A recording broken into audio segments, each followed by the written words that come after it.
நபிகள் நாயகம் ஸல்லல்லாஹு அலைஹி வஸல்லமுக்கும் இதர தலைவர்களுக்கும் அதுதான் வித்தியாசம். சாக்ரடீஸை பின்பற்றி யாரும் வாழ்றதில்லை. சாக்ரடீஸ் வரலாற்றிலே இருக்கிறார், நியூட்டன் இருக்கிறான், நெப்போலியன் இருக்கிறான், காரல் மார்க்ஸ் இருக்கிறான், நம்ம ஊர் காந்தி இருக்கிறார், எல்லாம் இருக்காங்க. வரலாற்று புத்தகத்திலே இருப்பார்கள். வரலாறுகளிலே இருப்பது வேறு, வாழ்க்கையாக இருப்பது வேறு.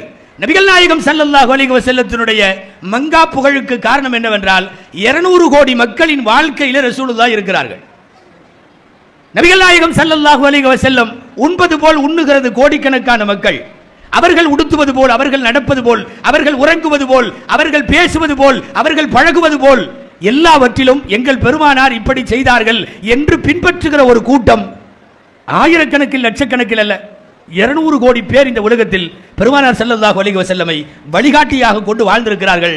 வரலாறுகளிலே இருப்பவர்கள் நிலைப்பது கடினம், வாழ்க்கையாக இருப்பவர்களை சரித்திரத்திலிருந்து நீக்குவது கடினம்.